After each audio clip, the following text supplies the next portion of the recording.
नमस्कार साथियों, स्वागत है आपका हमारे ऑनलाइन प्लेटफॉर्म में। और आज अपने राजस्थान के जो इतिहास का एक और महत्वपूर्ण टॉपिक, राजस्थान के प्रमुख किसान आंदोलन करने जा रहे हैं। और उनमें भी सबसे पहले पढ़ेंगे अपने बिजोलिया किसान आंदोलन में। किसान आंदोलन क्या था और कारण क्या थे। उस समय जो सामंतवादी साम्राज्य चल रहा था, भी राजाओं के अधीन सामंत होते थे और सामंत क्या करते, अपने जो क्षेत्र था उसके अंदर अपनी मनमानी करते थे और विभिन्न प्रकार के कर लाग बाग लगाकर राजा को उसका हिस्सा पहुंचाते थे। तो इन सामंतों से किसान क्या थे, परेशान थे भी। तो इन परेशान किसानों ने क्या किया, जब उन्हें लगा भी हमारे पर अत्याचार बढ़ रहा है तो उन्होंने अपनी आवाज़ उठाने का प्रयास किया और धीरे धीरे ये उठती हुई आवाज़ एक आंदोलन के रूप में तब्दील हो गई भी।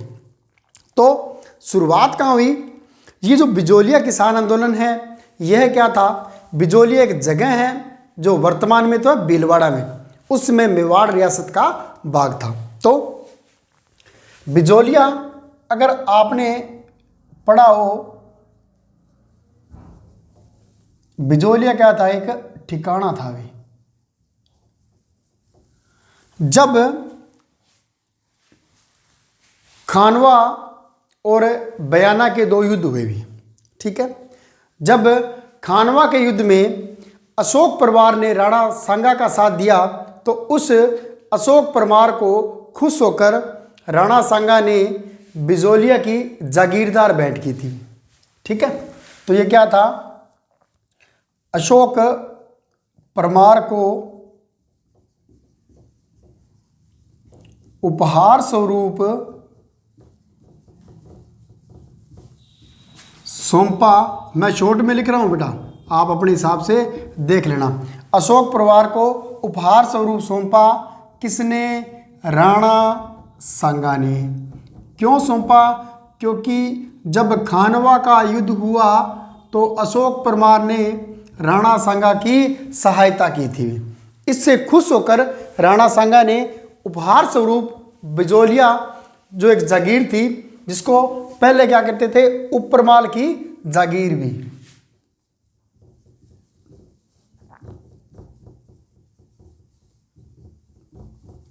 यह उपरमाल की जागीर सौंपी किसको, अशोक परमार को भी।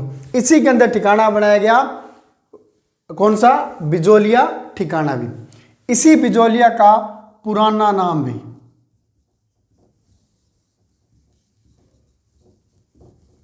विजयावल्ली भी एग्जाम में पूछा जा सकता है।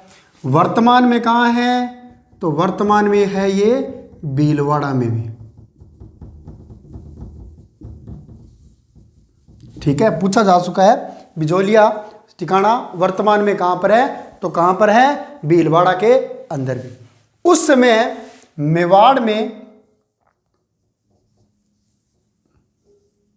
मेवाड़ के जो 16 प्रथम श्रेणी के ठिकाने थे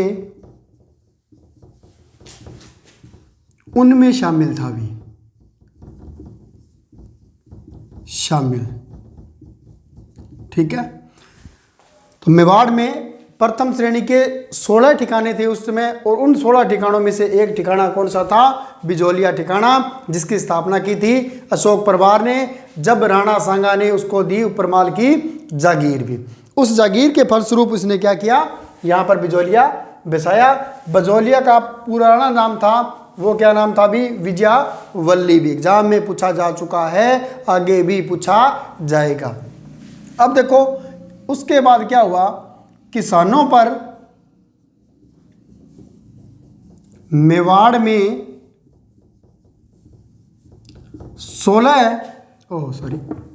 84 प्रकार के कर लगाए जाते थे,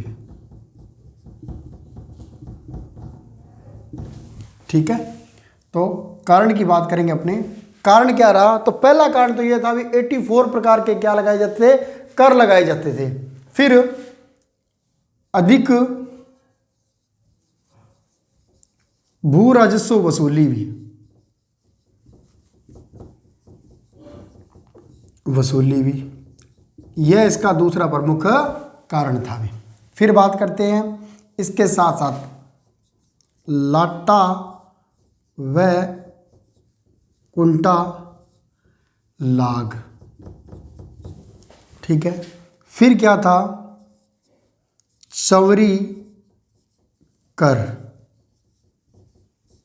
फिर क्या था, तलवार बंधाई कर भी। ठीक है, ये प्रमुख कारण थे जो बिजोलिया किसान आंदोलन को एक उग्र स्वरूप देने के लिए उत्तरदायी रहे भी। ठीक है, तो पहले बात करें तो सब यहाँ क्या था, किसानों पर लगभग 84 प्रकार के कर लगाए जाते थे, तो किसान उससे परेशान थे। फिर जो भूमि थी उस पर अधिक राजस्व वसूला जाने लगा, इससे भी परेशान हो गए। फिर क्या किया गया, उस समय लाटा व कुंटा, ठीक है, किसानों से वसूल किया जाता था भी। अब ये लाटा व कुंटा क्या है, अब बात करते हैं। एक तो लाटा होता है, एक कुंटा या कुंता भी बोल देते हैं, की बात है कुंता। ठीक है, तो लाटा क्या था, जब किसान अपनी फसल को काटता, बांटने के बाद काटने के बाद क्या करता, उसकी गठड़ी बनाता है, जिसे हमारी मारवाड़ी भाषा में हमारी एरिया में क्या कहते हैं जी, बारिया बांध दिया। ठीक है, विशेषकर हमारे गेहूं के यहाँ पर बनाए जाते हैं। तो जब उसको इकट्ठा कर उसकी गठरी बना जाती फसल की, ठीक है, वह फसल की गठरी क्या कहलाती, लाटा कहलाती। ठीक है, आपने भी देखा होगा गेहूं के जो क्या कहते हैं, गठरी बनाकर उनको बांध दिया जाता है, उसको क्या कहते हैं, लाटा भी। ठीक है, अब इस गठरी बनाना को तो क्या कहलाते हैं, लाटा। और इस लाटा का क्या करते, अनुमानित मूल्य निर्धारित किया जाता, उसे कुंता या कुंटा कहा जाता है। ठीक है, अब ये जो इसका गठरी का अनुमानित मूल्य भी, गठरी का अनुमानित मूल्य, या गठरी ना करके अपने लाटा का कर लेते हैं, लाटा का अनुमानित मूल्य भी। इस लाटा का जो अनुमानित मूल्य लगाया जाता वह क्या कहलाता, कुंता कहलाता भी। कैसे, अब सपोज करो मेरे पास, मैं गया किसान के पास, उसके खेत में उसने 100 गठरी गेहूं की बना रखी है अभी। ठीक है, अब 100 गठरी बना रखी है, तो मैंने कहा मैं तेरी 100 गठरी का तेरे को 10,000 रुपये दूंगा अभी। 100 गठरी का 10,000 रुपये क्या दूंगा, इसका कुंता दूंगा। तो ये जो मैं दे रहा हूँ वो क्या है, कुंता, और ये गठरी उसकी क्या है, लाटा है।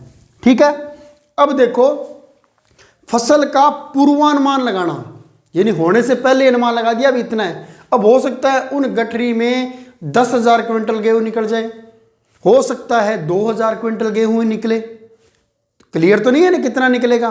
तो मैं क्या करूंगा, जो व्यापारी है, जो सामंत है, जागीरदार है, वो क्या करेगा अभी, वो तो अपना लाभ देखेगा। तो मैंने इसका कितना दिया, 10,000, तो मैं क्या करूंगा, इसका कम से कम मूल्य चुकाऊंगा, क्योंकि मुझे तो अपना प्रॉफिट देखना है। तो जागीरदार सामंत क्या करते, जो वो क्या करते, उसका कम से कम मूल्य लगाते हैं। इससे किसान को क्या होता, नुकसान होता था, बहुत परेशान थे भी किसान इससे। ठीक है, क्योंकि सरेआम क्या थी, ठगी का एक माध्यम ही तो था, क्यों अनुमान थोड़ी है कितना हो जाएगा, खड़ी फसल पर लगाना भी इतनी गठरी बनेगी, ये चक तेरे 10,000 रुपये। अब सपोज करो आज के टाइम बात करते हैं 2700 रुपये प्रति क्विंटल गेहूं है भी, तो 10 क्विंटल गेहूं का मूल्य हुआ 27,000 रुपये। अब उस खेत के अंदर सपोज करो गेहूं हो गया 15 क्विंटल, किसान को कितने मिले, 27,000 रुपये। मिलने कितने चाहिए थी, लगभग 44,000 रुपये। तो इसका किसानों को क्या होता था, नुकसान ही होता था, फायदा नहीं होता था। इससे भी किसान क्या थे, बहुत ज़्यादा परेशान थे भी। फिर चौरी कर की बात करते हैं। ये चौरी कर क्या था, देखो एग्जाम की दृष्टि से एक बहुत ही महत्वपूर्ण क्वेश्चन है, बहुत बार पूछा चुका है। चौरी कर किसने लगाया था, तो चौरी कर लगाया था किसने, कृष्ण सिंह ने। ठीक है, कितने रुपए लगाया, 5 रुपए। किस पर, बालिका विवाह पर।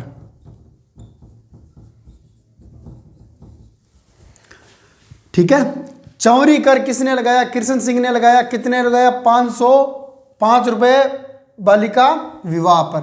ठीक है, कब लगाया? 1903 में भी। तो याद रखना ये भी महत्वपूर्ण अपने लिए, कब? 1903 में क्या लगाया गया? चौरी कर लगाया गया भी। 1903 में चौरी कर, किसने? कृष्ण सिंह। अब याद रखना एक और कर आएगा 1906 में तलवार बंधाई कर भी। यह भी एग्जाम में पूछा जा चुका है। किसने लगाया था? तलवार बंधाई कर लगाया था पृथ्वी सिंह ने। ठीक है, दोनों ही महत्वपूर्ण है। अब याद क्या रखना, कैसे रखना है? चौरी यानी कि च सी से बनता है, तो च पहले आता है, सी तो क्या आएगा? पहले चौरी कर किसने लगाया? कृष्ण सिंह ने। चौरी किसकी थी? कृष्ण की थी। चौरी जानते हो आप? चलो बताते हैं, कुछ जानते हो कुछ नहीं जानते हो। कि जो मारवाड़ी संप्रदाय से हैं या हिंदू धर्म के हैं उनको तो पता है चौरी क्या होती है। एक ऐसे भी एक हवन कुंड होता है। ठीक है, इसके यहाँ बैठा है जी दूल्हा और यहाँ बैठी है दुल्हन। तो जो हिंदू विवाह संस्कार है उनमें से जब एक पवित्र अग्निकुंड के जो फेरे लेते हैं, ठीक है, उस अग्निकुंड को क्या कहा जाता है? चौरी कहा जाता है। तो गांव में अगर किसी भी बालिका की शादी होगी तो 5 रुपये चौरी कर दिया जाएगा। किसके द्वारा? बालिका के पिता के द्वारा। अब देखो 5 रुपये उस समय कितने होते होंगे, क्योंकि बात चल रही है 1897 के आसपास की। तो 5 रुपये की वैल्यू बहुत ज़्यादा थी। हमने भी हमारे जो जीवन काल है उसमें देखा था 1 रुपये की 20-20 गोलियां खाई है भी हमने, और 1 रुपये की 4 टॉफ़ी हमने उपभोग की हुई है। तो सोच लो उस समय 5 रुपये की वैल्यू कितनी ज़्यादा होती थी। तो इससे क्या हुआ? किसान क्या थे? बहुत ज़्यादा परेशान थे, अपनी लड़कियों की शादी नहीं कर पाते थे। और इसी परंपरा ने क्या किया था? ये जो बालिका वध है इसको भी बढ़ावा दिया था। क्लियर है? तो कृष्ण सिंह ने कौन सा लगाया? चौरी कर 1903 में। कितने? 5 रुपये बालिका विवाह पर। फिर बात करते हैं 1906 में तलवार बंधाई कर लगाया पृथ्वी सिंह ने भी। ठीक है, तलवार बंधाई तो पहले भी चलती थी। होता क्या था? राजा का सिंहासनारोहण, जब राजा सिंहासन पर बैठता तो क्या करते थे? सामंत राजा को उपहार देते थे। याद रखना ये बात, उपहार देते थे। कौन देते थे? सामंत देते थे। कोई दिक्कत नहीं थी। अब क्या किया? सामंतों ने उपहार वसूले, अब याद रखना, किसानों से। तो जब पृथ्वी सिंह शासक बना तो इसने क्या किया? अपनी तरफ से न देकर वो जितना भी खर्चा आया वो किसानों से वसूल किया भी। ठीक है, तो तानाशाही का एक और नमूना। तो अब तक तो कौन देते आए थे? सामंत राजा को उपहार देते आए थे, क्योंकि उनके पास वो लाख बाग जितना मतलब लेते थे। लेकिन यहाँ से क्या किया इन्होंने? ये जो खुद देते थे, खुद न देकर यह इस उपहार के पैसे किससे लिए? किसानों से वसूलने शुरू कर दिए। इन सभी कारणों से क्या हुआ? किसान कुंठित हो गए भी, और उन्होंने निश्चय किया कि अब इसके खिलाफ हमें आवाज़ उठानी चाहिए। ठीक है, फिर बात करते हैं यह जो बिजालिया किसान आंदोलन है ये प्रारंभ हुआ कब? 1897 में। समाप्त हुआ 1941 को। यानी कि चला कितने वर्ष? 44 वर्ष तक चला भी। ठीक है, याद रखना 44 वर्ष तक चला भी। विश्व का, अब देख लो, न राजस्थान का न भारत का, विश्व का सबसे लंबा अहिंसात्मक आंदोलन है भी। अहिंसात्मक आंदोलन भी, याद रखना इस बात को। यह आज तक चला विश्व का सबसे लंबा अहिंसात्मक आंदोलन है। बिल्कुल भी हिंसा इसमें नहीं हुई। कितने वर्ष तक चला? 44 वर्ष तक चला। ठीक है, उसके बावजूद भी यहाँ कभी भी हिंसा नहीं हुई। ठीक है, कुछ इतिहासकार क्या कहते हैं, इसको 3 भागों में बांटते हैं। ठीक है, और कहते हैं जी प्रथम चरण था, ये द्वितीय चरण था, ये तृतीय चरण था। लेकिन अपने को तो फैक्ट से मतलब है, जो अपनी बुक्स में अंदर दिया हुआ है। तो जो आरबीएससी और सीबीएसई की बुक्स है जो राजस्थान में चलती है, उनमें कहीं भी इसके चरणों का उल्लेख नहीं है। ठीक है, अब देखो यहाँ तक क्लियर है। बिजौलिया ठिकाना उपरमाल की जागीर दी थी अशोक परमार को, किसने? राणा सांगा ने, खानवा युद्ध में साथ देने के कारण भी। पुराना नाम था विजयावली, वर्तमान में है भीलवाड़ा में। मेवाड़ के 16 प्रथम श्रेणी के ठिकानों में शामिल था। किसानों पर 84 प्रकार के कर लगते थे, अधिक भू राजस्व वसूली होती थी, लाटा व कुंता लाग लगाई जाती थी, चौरी कर लगाया गया किशन सिंह द्वारा 5 रुपये, और तलवार बंधाई कर लगाया पृथ्वी सिंह द्वारा राजा के गद्दी पर बैठने पर। यह आंदोलन प्रारंभ हुआ 1897 में, समाप्त हुआ 1941 में, कुल 44 वर्ष तक चला और विश्व का सबसे लंबे समय तक चलने वाला अहिंसात्मक आंदोलन था। यहाँ तक क्लियर है। अब देखो शुरुआत कहाँ से हुई। ठीक है, शुरुआत हुई, ठीक है, एक किसान था भी, ठीक है, उसके घर पर क्या चल रहा था? मृत्यु भोज चल रहा था। ठीक है, गोविंदपुरा गांव था, वहां पर मृत्यु भोज चल रहा था। उस मृत्यु भोज पर क्या किया? किसान एकत्रित हुए भी और वहां बैठे बैठे चर्चा की। अभी भी आपने गांव में देखा होगा, जब कहीं पर मृत्यु भोज हो रहा हो तो वहां पर क्या करते हैं? गांव के लोग एकत्रित होते हैं और आपस में बातचीत होती रहती है, वहां पर चर्चा चलती रहती है। तो ये क्या हुआ? सन 1894 के अंदर एक गांव है गोविंदपुरा गांव में। ठीक है, इस गांव में क्या था? किसान गंगाराम धाकड़ का मृत्यु भोज चल रहा था। मृत्यु भोज क्या होता है? ओसर क्या होता है? चौसर क्या होता है? ओसर क्या होता है? ठीक है, ये अपने कल्चर के अंदर पढ़ेंगे। तो मृत्यु भोज चल रहा था किसका? गंगाराम धाकड़ किसान का। कौन सी जगह पर? गिरधरपुरा, गोविंदपुरा नहीं, सॉरी, गिरधरपुरा, गिरधरपुरा भी, गिरधरपुरा। ठीक है, गिरधरपुरा गांव में चल रहा था, क्योंकि गोविंदपुरा गांव में अलग घटना हुई थी, वो फिर बात अपने करेंगे। तो गिरधरपुरा गांव में किसान गंगाराम धाकड़ की मृत्यु भोज चल रहा था। मृत्यु भोज पर समस्त किसान भी एकत्रित थे, रिश्तेदार भी एकत्रित थे, और वहां पर निश्चय किया कि हमें ये जो अपने पर अत्याचार हो रहा है इसकी खबर कैसे न कैसे कर कर महाराणा फतेह सिंह तक पहुंचानी चाहिए। ठीक है, यह राय दी उन्होंने। एक व्यक्ति थे साधु सीताराम दास में। इन साधु सीताराम दास ने, ये क्या थे भी? ये पुस्तकालय अध्यक्ष थे, यानी लाइब्रेरियन थे ये। ठीक है, इनके कहने पर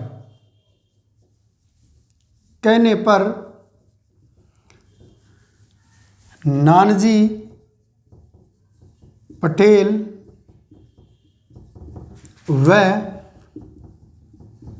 ठाकरी पटेल, ठीक है, तो 2 व्यक्ति थे, नानजी पटेल और ठाकरी पटेल। इनके कहने पर शिकायत के लिए गए, शिकायत करने पहुंचे किसके पास है? मेवाड़ महाराणा फतेह सिंह के पास भी, फतेह सिंह के पास भी। तो याद रखना, शिकायत लेकर कौन गए थे? नानजी पटेल और ठाकरी पटेल। ठीक है, तो शिकायत लेकर गए दोनों, और उस शिकायत को किसके पास पहुंचे? फतेह सिंह के पास। और उन्होंने जब शिकायत की तो राजा ने कहा मैं इसकी जांच कराऊंगा। तो उन्होंने क्या किया? जांच हेतु भेजा हमीद नाम के अधिकारी को भी। ठीक है। यह हमीद जांच करने पहुंचा और जांच करने के बाद उसने बताया ऐसे ऐसे करके काम चल रहा है भी, ये वास्तव में ऐसा हो रहा है भी, ठीक है। लेकिन महाराणा थे, उनको किसानों से क्या लेना, उसको तो सामंतों के साथ देना था। तो जाहिर सी बात है, आज अपने नॉर्मल सी बात करें, अपने को कोई काम हो सरपंच के साथ और अपने सरपंच की शिकायत लेकर पहुंचे विधायक के पास, तो जाहिर सी बात है अगर विधायक उसकी पार्टी का है तो वो सीधी सी बात है सरपंच की पक्ष लेगा, न कि अपनी लेगा। सेम ऐसा यहाँ पर हुआ।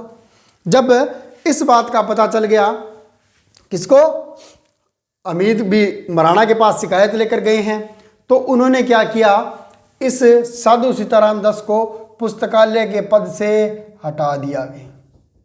कह रहा था तो लाइब्रेरियन है, लाइब्रेरियन बन के रहे, नेतागिरी मत कर भी, ऐसा कहकर उनको मुक्त कर दिया, ठीक है। फिर बात करते हैं, इस अमेद ने अपनी रिपोर्ट दी, फतेह सिंह जी के पास पहुंची। अब एक बात याद रखना, ये फतेह सिंह जी वही है जो दिल्ली दरबार में सम्मिलित होने जा रहे थे और इन्हें चेतावनी राजचुंगटिया सोरठे लिखकर भेंट की गई थी। किसने की, आपको पता होना चाहिए, ठीक है।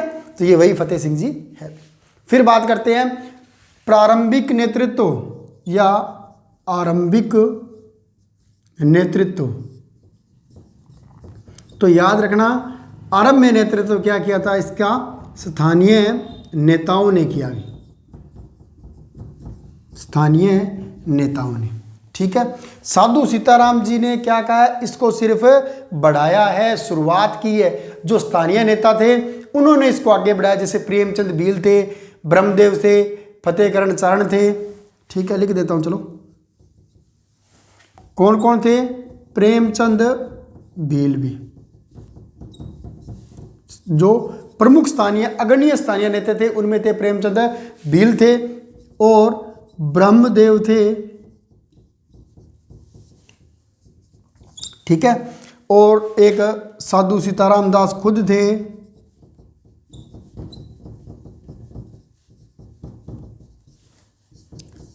तो इन्होंने क्या किया, प्रेमचंद, ब्रह्मदेव और जो फतेह चारण थे, फतेहकरण चारण, अच्छा रह गया क्या, फतेहकरण चारण में इन्होंने क्या किया, सीताराम जी के साथ लेकर आंदोलन को आगे बढ़ाया भी।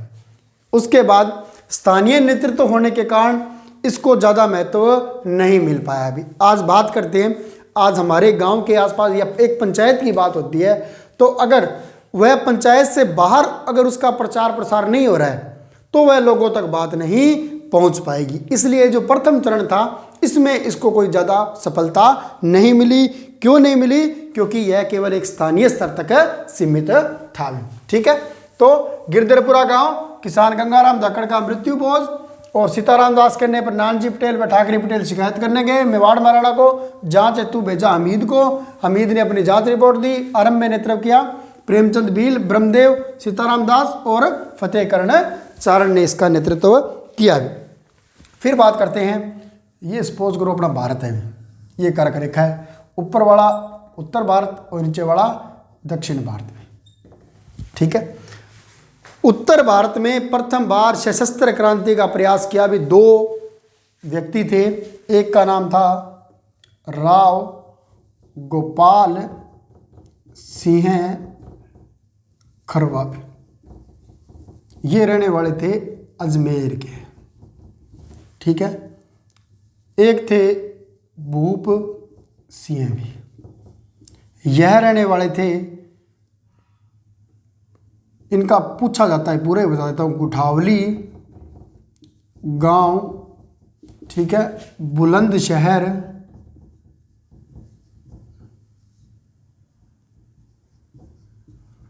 उत्तर प्रदेश के रहने वाले थे, ठीक है। तो भूप सिंह का पूछा जा सकता है कि कौन थे, ये गुठावली गांव बुलंदशहर के निवासी थे। इन दोनों ने क्या किया अभी, इन्होंने दोनों ने सशस्त्र क्रांति का प्रयास किया,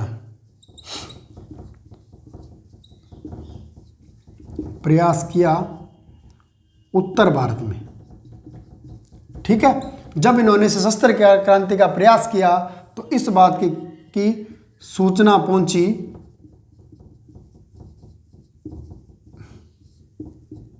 अंग्रेजों के पास।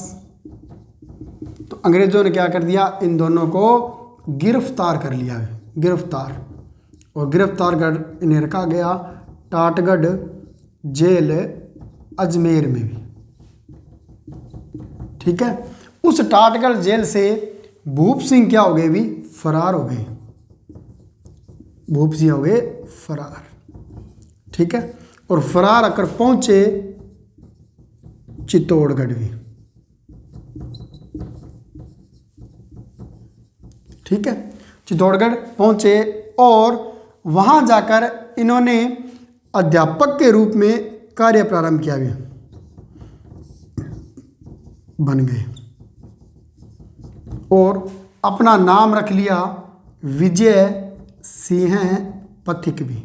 तो अपने इतिहास में विजय सिंह पथिक ही पढ़ते हैं। तो इन विजय सिंह पथिक का मूल क्या था भी, मूल नाम क्या था, भूप सिंह, गुठावली गांव बुलंदशहर यूपी के निवासी थे भी।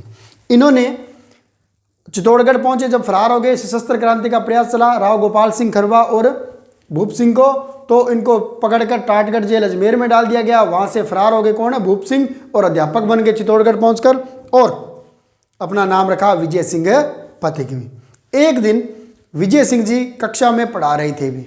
अब जाहिर सी बात है, क्रांतिकारी होगा वह तो क्रांतिकारी तरीके से पढ़ाएगा। जब ये क्रांतिकारी तरीके से पढ़ा रहे थे तो इन्होंने देखा, एक दिन साधु सीताराम दास वहां से गुजर रहे थे।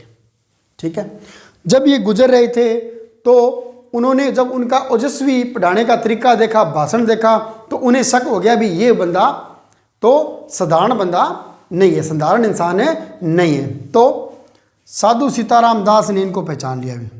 साधु सीताराम दास ने आग्रह किया किससे, विजय सिंह पथिक से भी, पथिक से, क्या कि आप किसान आंदोलन का नेतृत्व करो भी। ठीक है, आग्रह किया किस लिए, किसान आंदोलन का नेतृत्व करने के लिए, नेतृत्व करने के लिए। ठीक है, ये अपने लिए महत्वपूर्ण है। किसके कहने पर आए, सीताराम दास के कहने पर विजय सिंह पथिक है वो बिजौलिया किसान आंदोलन में शामिल हुए। बहुत बार एग्जाम में प्रश्न पूछा जा चुका है। ठीक है, तो 1916 में, शॉर्ट में लिख देता हूं, विजय सिंह पथिक व माणिक्य लाल वर्मा आंदोलन से जुड़े भी। याद रखना, दोनों के दोनों कब जुड़े हैं, 1916 के अंदर है जुड़े भी। ठीक है, फिर पथिक ने प्रताप समाचार के माध्यम से आंदोलन को गति प्रदान की भी, गति प्रदान की भी। ठीक है, तो देखो अब इन्हें पता था अगर हमें आंदोलन को बड़े लेवल पर लेके जाना है तो इसका प्रचार प्रसार करना पड़ेगा, नहीं तो ये गांव तक, 2 गांव, 10 गांव, 20 गांव तक की सीमित रह जाएगा। तो इन्हों को पता है अगर जनता में जागृति लानी है तो उस समय तो देखो मोबाइल नहीं था, इंटरनेट नहीं था।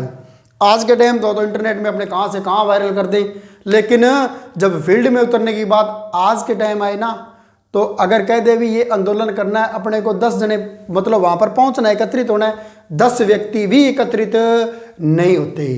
लेकिन फेसबुक यूनिवर्सिटी है, व्हाट्सएप यूनिवर्सिटी है, सोशल मीडिया यूनिवर्सिटी है, इस पर अपने प्रोफेसर एक से एक भयंकर खतरनाक प्रोफेसर बैठे हैं। लेकिन उस समय क्या था, सोशल मीडिया नहीं था, समाचार पत्र या पत्र क्या थे, प्रचार प्रसार के प्रमुख साधन थे। इसी कारण उस समय आंदोलन सफल हुआ। उदाहरण के तौर पर लेटेस्ट बताता हूँ, हमारे श्री गंगानगर जिले में जो गंदा पानी आ रहा है नहरों के अंदर, जो एक नाला है, कूड़ा नाला, उससे आ रहा है, उसका विरोध करने के लिए हमारे किसानों ने सभा की और फाजिल्का पंजाब में गए हुए हैं उसको गंदे पानी को, मशीनों का जो गंदा पानी आ रहा है जो फैक्ट्रियों का, उसको रुकाने के लिए। तो जब वहाँ जाने की बात हुई तो कितने एकत्रित होते हैं सबको पता है, ठीक है। तो पथिक व मणिकेलाल वर्मा ने आंदोलन से जुड़े और पथिक ने प्रताप समाचार के माध्यम से आंदोलन को गति दी हुई। इस प्रताप समाचार पत्र ठीक है के प्रकाशक कौन थे? गणेश शंकर विद्यार्थी भी, गणेश शंकर विद्यार्थी भी, ठीक है। इन्होंने क्या किया, इस समाचार पत्र को इन्होंने अपनी खबरें छापी समाचार पत्र में, किसान आंदोलन की, और लोगों तक इसकी जानकारी पहुंचाई भी। इन गणेश शंकर विद्यार्थी को, ठीक है, पथिक ने, विजय सिंह पथिक ने चांदी की राखी भेजी भी, और कई बार भेजी जा चुकी है एग्जाम में भी। चांदी की राखी किसने भेजी? विजय सिंह पथिक ने। किसको? गणेश शंकर विद्यार्थी को भी, ठीक है। उसके बाद इन्होंने अपने समाचार पत्र के माध्यम से इस आंदोलन को राजनीतिक गति प्रदान की, और यह किसान ये आंदोलन क्या हुआ, अपनी जगह से निकलकर आगे की ओर बढ़ा भी, ठीक है।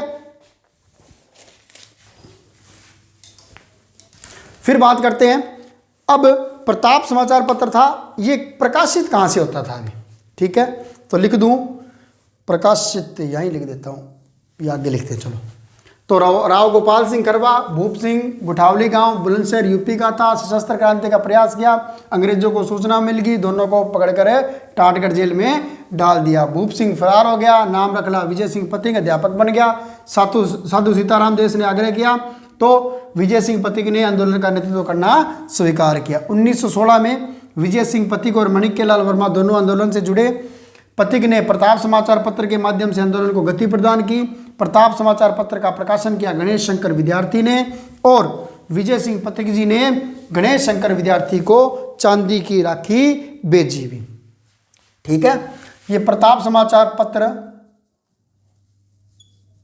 का प्रकाशन, इसका प्रकाशन होता था कहाँ से भी, याद रखना, कानपुर यूपी से भी, ठीक है। कानपुर यूपी से इस समाचार पत्र का क्या होता था, प्रकाशन होता था, तो अपने लिए बहुत जरूरी है। फिर 1917 में पथिक ने उपरमाल पंच बोर्ड की स्थापना की भी।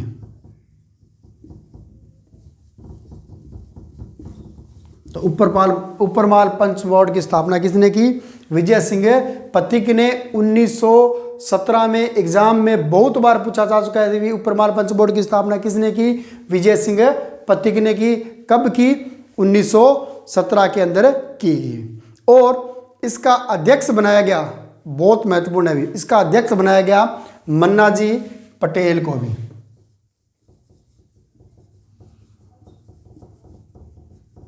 मन्नाजी पटेल, ठीक है। और सदस्य बनाए गए भी, सदस्य वही थे, एक नानजी पटेल और एक ठाकरी पटेल भी। इन दोनों को क्या बनाया गया? इसका सदस्य बनाया गया भी। नानजी पटेल और ठाकरे पटेल कौन थे? जो मेवाड़ महाराणा फतेह सिंह के पास अपनी बात लेकर पहुंचे थे, भी ऐसे ऐसे करके हमारे पर आंदोलन, किसानों पर क्या हो रहा है? अत्याचार हो रहा है।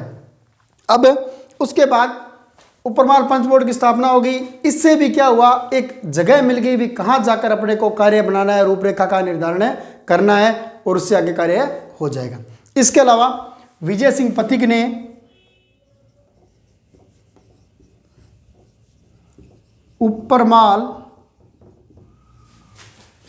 युवा समिति का भी गठन किया, याद रखना।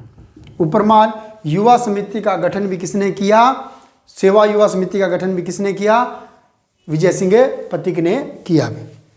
फिर 1919 में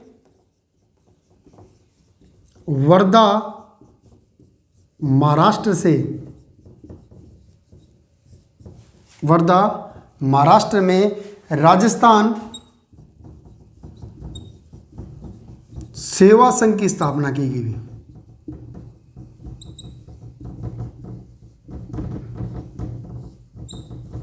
ठीक है, 1919 में वर्धा महाराष्ट्र में राजस्थान सेवा संघ की स्थापना की गई।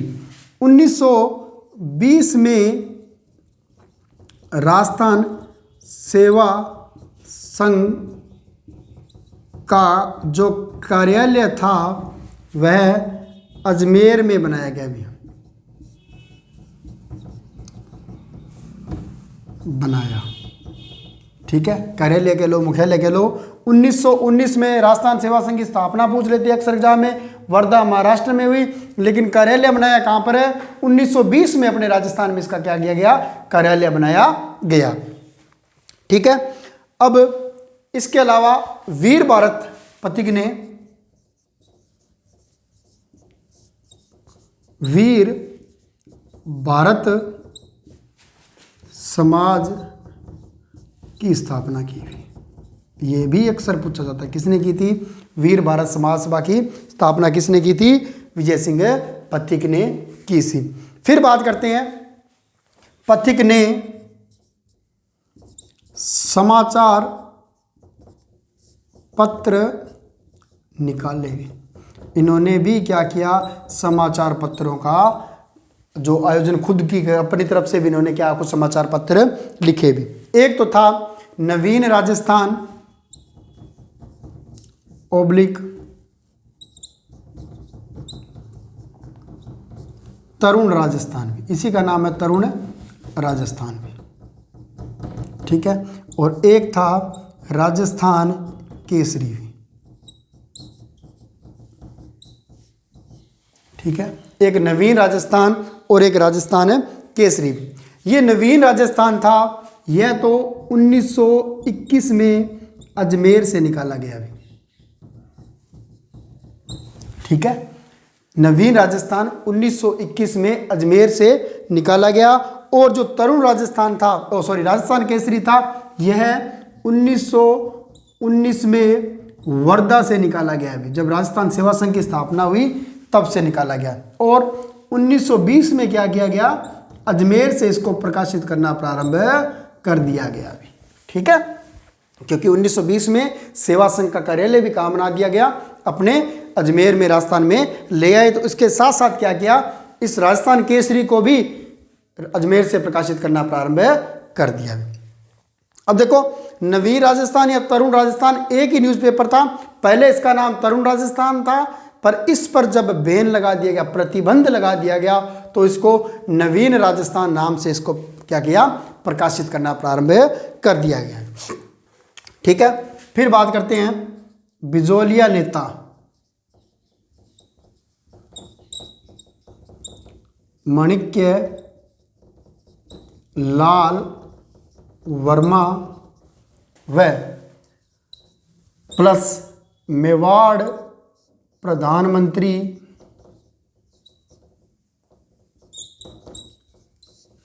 ठीक है टी विजय राघवाचार्य, इन दोनों के मध्य क्या हुआ? अभी समझौता हो गया और इस समझौते के आधार पर क्या कर दिया गया? 1941 में आंदोलन को समाप्त कर दिया गया। याद रखना इस बात को। किसके बीच में हुआ? बिजोलिया नेता माणिक्यलाल वर्मा और मेवाड़ प्रधानमंत्री टी विजय राघवाचार्य के मध्य समझौता हुआ। इस समझौते के बाद इसको क्या कर दिया गया? किसान आंदोलन को समाप्त कर दिया गया। किसानों के कुछ कर व लाभ माफ कर दिए गए और यह 44 वर्ष बाद आखिरकार आंदोलन क्या हो गया? समाप्त हो गया भी। और सबसे लंबा चलने वाला अहिंसात्मक आंदोलन था भी। ठीक है, फिर बात करते हैं, कुछ महत्वपूर्ण फैक्ट हैं वो भी देख लेते हैं। तो पथिक ने उपरमाल पंच बोर्ड की स्थापना की। अध्यक्ष बनाया मन्नाजी पटेल को, सदस्य बनाया नानजी पटेल को। फिर बात करते हैं उपरमाल युवा सेवा समिति का गठन किया विजय सिंह पथिक ने। 1919 में वर्धा महाराष्ट्र से राजस्थान सेवा संघ की स्थापना की और समाचार पत्र निकाला कौन सा, राजस्थान केसरी। 1920 में राजस्थान सेवा संघ का कार्यालय लिया गया अजमेर में और जो राजस्थान केसरी था अब अजमेर से प्रकाशित होने लग गया। पथिक ने वीर भारत समाज की स्थापना की, समाचार पत्र निकाले नवीन राजस्थान 1921 अजमेर से, इसी का नाम तरुण राजस्थान था, और राजस्थान केसरी वर्धा से फिर अजमेर से। 1941 में बिजोलिया किसान नेता माणिक्यलाल वर्मा और प्रधानमंत्री टी विजय राघवाचार्य के मध्य समझौता हुआ और इस समझौते के परिणाम स्वरूप यह किसान आंदोलन क्या कर दिया गया, समाप्त कर दिया गया। किसानों के कुछ कर भी माफ कर दिए गए और ये तलवार बधाई कर था, चवरी कर था, इसको भी क्या कर दिया गया, समाप्त कर दिया गया। ठीक है, अब देखो इसके बीच में कुछ महत्वपूर्ण घटनाएं भी घटी थी। महत्वपूर्ण तथ्य, ठीक है, क्या घटित हुआ, एक तो याद रखना, जब एग्जाम में क्वेश्चन पूछ लिया जाता है बिंदु लाल भट्टाचार्य आयोग भी, ठीक है, इसका संबंध किस किसान आंदोलन से है, तो बिंदुलाल भट्टाचार्य किसान आंदोलन का संबंध बिजोलिया किसान आंदोलन से है भी। क्यों हुआ, किस लिए हुआ, यह भी पूछा जाता है। तो जो बिंदुलाल भट्टाचार्य आयोग था, ठीक है, ये किसानों की समस्याओं को सुनने के लिए बनाया गया था। ठीक है, तो एग्जाम में पूछ ले तो अपन को पता होना चाहिए किसका संबंध है, बिंदुलाल भट्टाचार्य आयोग का संबंध क्या है, किसान आंदोलन से भी। कब बनाया गया, मेवाड़ रियासत द्वारा 1919 में बनाया गया। अभी 1919 में मेवाड़ रियासत द्वारा गठित।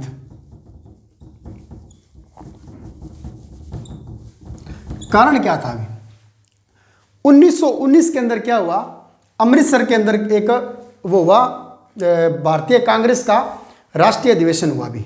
ठीक है, तो उस राष्ट्रीय अधिवेशन के अंदर पथिक जी ने भाग लिया और उन्हें अपनी किसानों की समस्याओं के बारे में अवगत कराया। जब राष्ट्रीय स्तर पर इस बात को उठाया गया तो विजय सिंह पथिक जी ने मांग रखी थी भी जो विदेशों जो अंग्रेजों के खिलाफ आंदोलन चल रहा है उसके साथ साथ इस आंदोलन को भी सक्रिय रूप से उठाया जाए। तो इसका कुछ कांग्रेसी नेताओं ने तो इसका समर्थन किया, लेकिन कुछ ने इसका विरोध भी किया, जिसके कारण यह बात आगे नहीं उठा पाए। जब केंद्रीय स्तर के नेताओं को इसका पता चला तो उन्होंने मेवाड़ महाराणा को सूचित किया, तो उसके बाद ये बिंदुलाल भट्टाचार्य आयोग का गठन किया गया। ठीक है, महज खानापूर्ति थी, एग्जाम की दृष्टि से याद रख लेना किससे संबंधित है, मेवाड़ रियासत द्वारा बिजोलिया किसान आंदोलन से संबंधित है भी। ठीक है, फिर उस समय के जो एजीजी थे रॉबर्ट हॉलैंड, ये भी याद रखना, एजीजी थे रॉबर्ट हॉलैंड, वह मेवाड़ के पॉलिटिकल एजेंट पीए, ठीक है, पीए बताया था ना क्या होता है, political agent Wilkinson,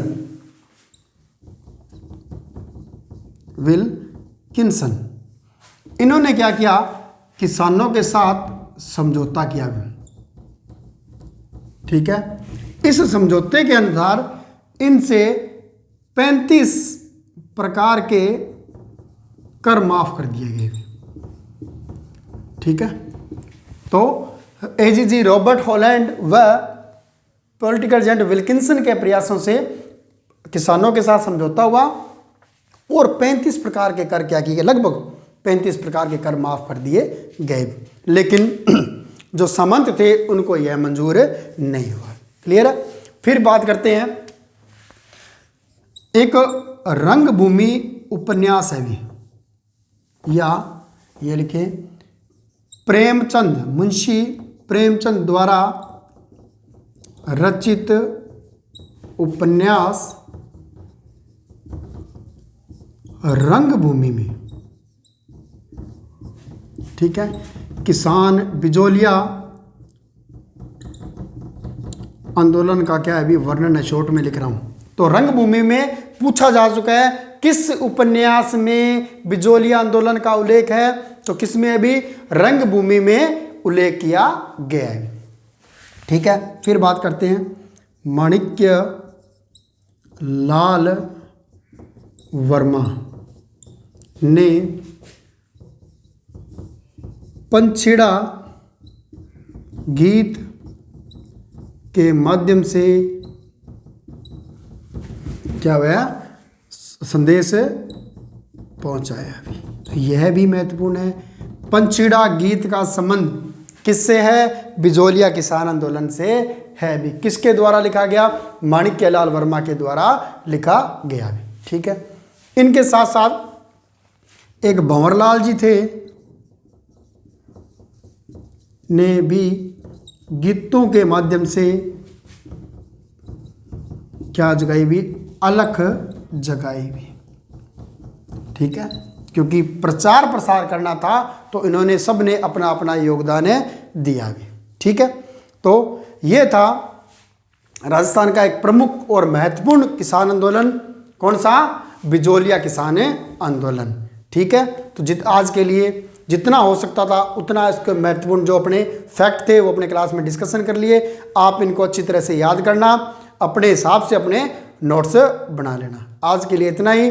have a nice day. धन्यवाद।